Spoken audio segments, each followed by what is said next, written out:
ரிஷப ராசி அன்பர்களே, வார தொடக்கத்தில் புதிய முயற்சிகளை தவிர்க்கவும். வார பிற்பகுதியில் சிலருக்கு எதிர்பாராத பணவரவுக்கு வாய்ப்புகள் உண்டு. உறவினர்கள் வருகையால் சுப நிகழ்ச்சிகள் ஏற்பாடாகும். திருமண வயதில் உள்ள பெண் அல்லது பிள்ளைக்கு திருமண முயற்சிகளை மேற்கொள்ளலாம். பழைய கடன்களை தந்து முடிக்கும் வாய்ப்புகள் ஏற்படும். உறவினர் நண்பர்கள் மூலம் காரியங்களில் அனுகூலம் உண்டாகும். பிள்ளைகள் வழியில் எதிர்பாராத செலவுகளும் ஏற்படக்கூடும்.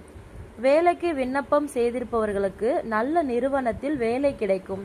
வேலையில் இருப்பவர்களுக்கு சலுகைகள் கிடைக்கும். சக ஊழியர்கள் தங்கள் பணிகள் தொடர்பாக ஆலோசனை கேட்டு வருவார்கள்.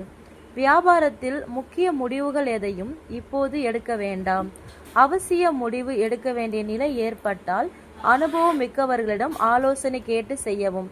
குடும்பத்தை நிர்வகிக்கும் பெண்களுக்கு சந்தோஷமும் நிம்மதியும் தரும் வாரம் இது. வேலைக்கு செல்பவர்களுக்கு அலுவலக சூழ்நிலை மகிழ்ச்சி தருவதாக இருக்கும்.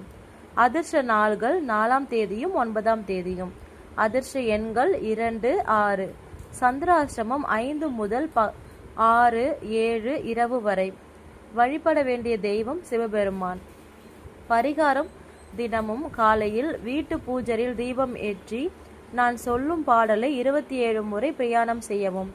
வானத்தார் போற்றும் மருந்தே போற்றி, வந்தென்றந்தன் சிந்தை புகுந்தாய் போற்றி, ஊனத்தை நீக்கும் உடலே போற்றி, ஓங்கி அழலாய் நிமிர்ந்தாய் போற்றி, தேனத்தை வார்த்த தெளிவே போற்றி, தேவருக்குன் தேவனாய் நின்றாய் போற்றி, காணத்தீயாடல் உகந்தாய் போற்றி, கைலை மலையானே போற்றி போற்றி. இந்த பாடலை மனதார நினைத்து சிவபெருமானை இந்த வாரம் முழுவதும் வழிபடுங்கள். நீங்கள் நினைக்கும் காரியம் மட்டுமல்ல, எடுத்து வைக்கும் காரியம் அனைத்தும் வெற்றி காண என்னுடைய வாழ்த்துக்கள்.